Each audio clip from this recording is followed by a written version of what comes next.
안녕하세요. 상상 개호명리입니다. 오늘은 성실하고 과묵하고 믿음직한 사람 무자일주 이야기입니다. 화려하게 외모를 가꾸기보다 눈에 띄지 않는 깔끔함, 단정함, 그런 외모, 검소하고 부지런한 인상. 의상으로 보면 화려하게 레이스, 미역 줄거리가 막 주절주절 달려있는 그런 화려한 블라우스보다는 무채색 느낌으로 단정, 깔끔, 세련미가 있는 옷차림을 하고 있습니다. 글자의 모습으로 보면 무토는 큰 산입니다. 메말은 큰 들판일 수도 있고요. 그리고 자수는 졸졸졸 흐르는 시냇물, 작은 물. 동물로는 쥐라고 합니다. 신기하게도 쥐의 특성과 많이 닮아 있습니다. 야행성이고요. 부지런하고 그리고 영리하고 민감하지요. 그리고 보기와 다르게 이성적인 매력이 있는 사람이라고도 합니다. 자수 글자가요. 글자를 합체해보면 무자, 정제일주입니다. 정제의 특징 아시죠? 큰 산에 졸졸졸 흐르는 시냇물 혹은 큰 산에서 쥐구멍을 파고 사는 쥐. 겉으로는 아무렇지도 않은 척 무토의 모습, 무덤덤한 모습을 보이지만 그 내면의 속마음은 자수의 마음이죠. 자수의 지장간 속마음을 알아보겠습니다. 자수 안에는 임수, 개수, 편재, 정제의 모습이죠. 재성밖에 없습니다. 이 수기운 재성 외에 식신이니 정관이니 인성이지 그런 게 하나도 없다는 뜻은 좋게 말하면 착하고 나쁘게 말하면 그냥 몸이 건조한 사람이라는 뜻입니다. 현실에 집중하겠다. 그런데 어떤 현실에 어떤 방식으로 집중을 하냐 하면 자체적인 무게합입니다. 나는 무토인데 개수를 사랑하겠어. 돈도 사랑하고 내 처도 사랑하겠다. 작은 현실에 집중하겠다. 눈에 보이는 현실이 중요하다. 그런데 이 무토와 개수가 만나려면 어떤 조건이 있어야 만날 수가 있답니다. 무토는 큰 산 혹은 대기권, 자수는 작은 물방울이라고 치면 둘이 언제 만날 수 있을까요? 서로 만날 일이 없을 것 같지요? 그런데 온도가 따뜻해지거나 열이 가해지면 자수는 개수가 되어서 하늘로 올라가서 그리고 대기권과 부딪히거나 아니면은 큰 산과 만나거나 서로 자석에 이끌리듯이 그렇게 만나는 관계가 아니라 어떤 조건이 주어져야 만나는 그런 합이라는 뜻입니다. 무게합은. 그래서 자체 무게합인 무자일주를 보고 배우자에 대해서는 개수가 올라갔다 내려갔다 붙었다 떨어졌다 하니까 배우자 인연이 좀 약할 수가 있다. 어떤 조건이 붙어 있다 이렇게 말하기도 하고요. 그리고 재성이니까 재성이 돈이 붙었다 안 붙었다 그러니까 재성이 좀 부침이 있을 수 있다 이렇게 말하기도 합니다. 이런 원리를 알고 사업과 그리고 결혼 생활도 순리대로 이대로 살면 더 좋지 않을까요? 또 부부 인연으로 무자일주를 이렇게 설명할 수 있습니다. 만약에 내가 남자 무자일주다 그러면은 나는 무자인데 부인은 자수잖아요. 나는 큰 메마른 흙인데 부인이 물 한 바가지로 나를 큰 산을 메마른 거를 적셔줄 수는 없지요. 그러니까 나 남자 무자일주는 갈증을 느낀다. 여자 하나로 안 된다. 이렇게 생각할 수 있는 거지요. 또 여자인 경우 내가 여자 무자일주다. 그러면 나는 무토인데 남편이 자수이다. 그러면 나에게 충분히 뭔가를 제공할 수 있는 남자는 아닌 거네요. 돈을 찔끔찔끔 준다. 사랑을 찔끔찔끔 준다. 그게 내 양에 안 찬다. 그래서 나는 내가 돈을 벌겠다. 어쨌든 안 어울리는 무토와 개수가 만나서 합을 이룬 무자일주는 늙은 남자 무토와 어린 여자 개수의 합이라고도 한답니다. 실제로 무토 여자가 나이 어린 개수 남자를 만나서 결혼하기도 하고요. 혹은 나이 차이가 많이 나는 결혼을 하기도 한답니다.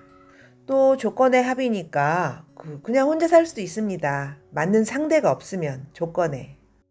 자수 자체의 뜻이 수심, 걱정, 눈물 이런 뜻이기도 하거든요. 남모르는 비밀, 나만의 슬픔. 그래서 무게합의 남녀 간의 결합의 특징은 자연스러운 합은 아니기 때문에 한쪽에 희생성, 봉사성 이런 걸 내포하고 있기도 합니다. 한쪽이 기울어진 인연일 수도 있고요. 다음으로 무자일주의 정제성. 이 정제는 현실에 몰두하는 세밀하고 꼼꼼하고 현실적인 정제입니다. 안 그래도 재성의 왕지를 깔고 있기 때문에 이 사람의 모든 것은 돈으로 연결됩니다. 실제로 대화하는 도중에 돈 얘기를 많이 하기도 하고요. 이 무자에게 돈 좋아하냐고 물어보면 뭐 아낄 때는 아끼고 쓸 때는 쓰는 편이야 라고 말을 한답니다. 보통 재성일주에게 돈 좋아하냐고 물어보면 이런 대답을 해요. 남들도 다 그런 거 아니야? 만약에 제격인 사람, 월지 제격인 사람에게 물어보면은 돈 좋아하냐고 물어보면은 돈 안 좋아하는 사람이 어디가 있어? 조금 더 공격적으로 말을 한답니다. 어쨌든 무자일주는 돈과 인연은 좀 있겠죠? 큰 욕심을 부리지 않는 게 순리대로 사는 겁니다. 한탕주의보다 정제성을 쓰는 모습이 더 어울립니다. 꼼꼼하고 세밀한 무자일주에게 그 학급의 회계나 갯돈을 맡긴다. 세세한 끝점까지 잘 정리해 놓기 때문에, 그걸 잘 따져 놓기 때문에 그 구성원들에게 그 신뢰를 받기도 한답니다. 이 모습이 직업성입니다. 계산을 잘하겠죠? 그리고 이 사람은 더군다나 식상이 절대입니다.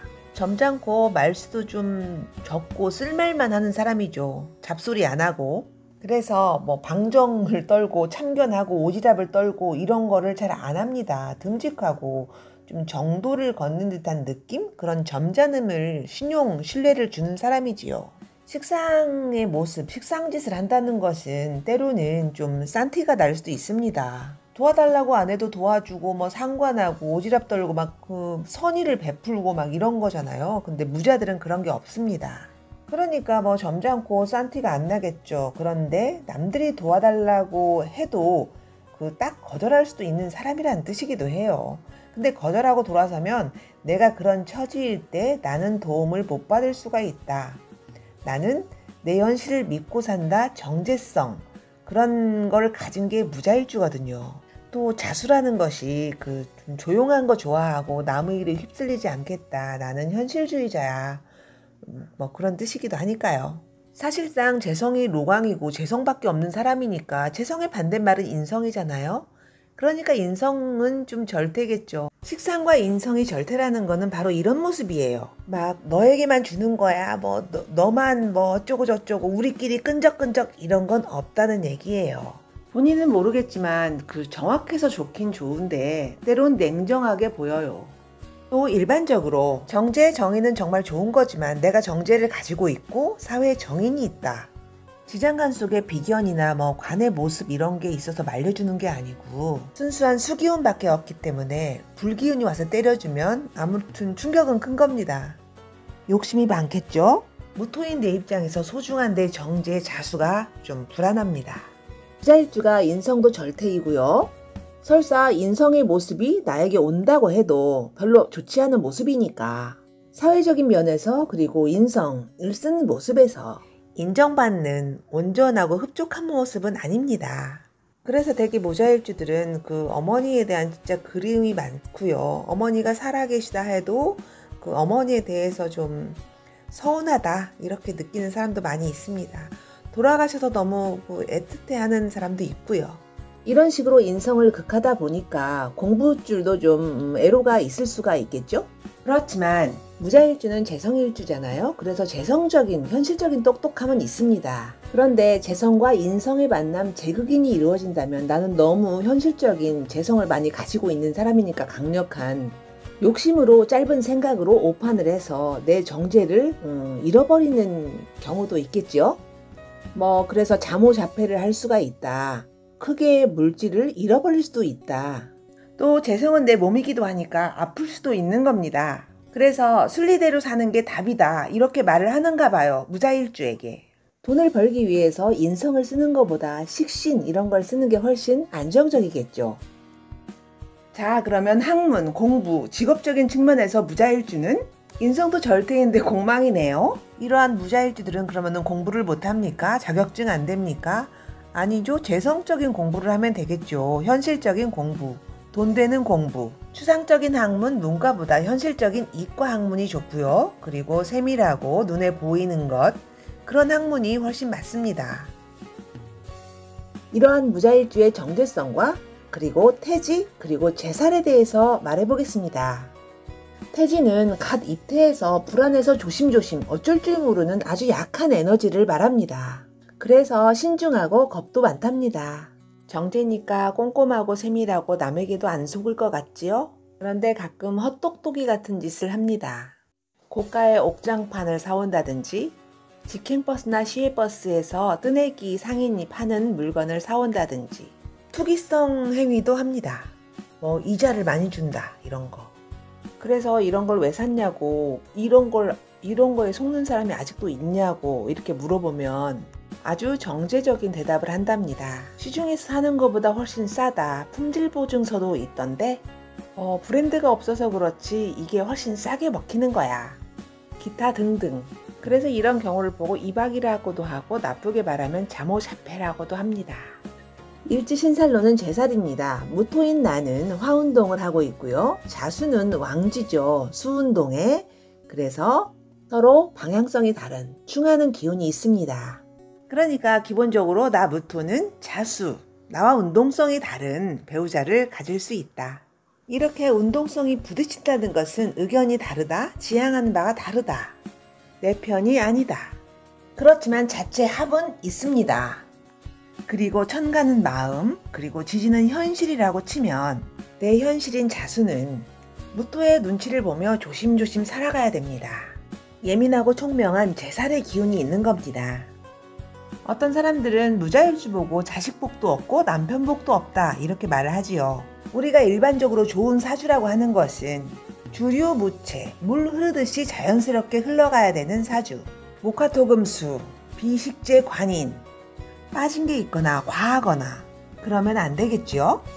그런 측면에서 무자일주들은 재성이 로광이고 그런 강한 재성의 기운을 감당하기에 약해진 식상과 관성, 주류무체는 아닌 것 같죠? 그런데 세상은 바뀌었고 누가 누굴 위해서 살고 나를 누가 위해주고 자식 복이 있고 남편 복이 있고 사실 그런 건 별로 큰 의미가 없지 않을까요? 일단 나는 어떤 사람인가 나를 알고 내 부족함을 알고 노력하면서 살아가는 게 중요하다고 생각합니다. 저는 이만 마치겠습니다. 들어주셔서 감사합니다.